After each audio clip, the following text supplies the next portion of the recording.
未啊？要去小息啦。哦，好啊。喂，你等陣你未跟文具喎。唉，算啦，放完小息就執啦。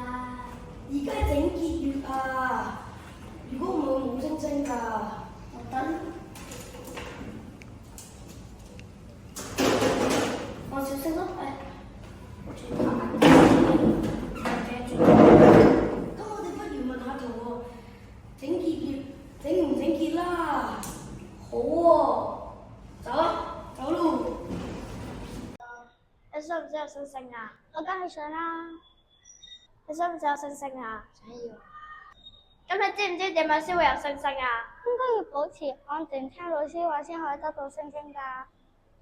咁你知唔知點樣先會有星星啊？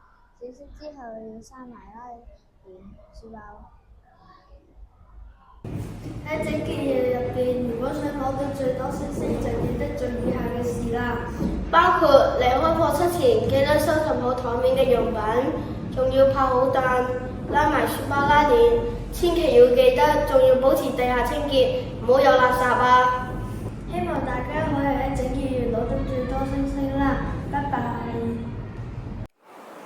睇完呢條片，如果鍾意嘅話，記得俾個 like 同埋訂閱我哋。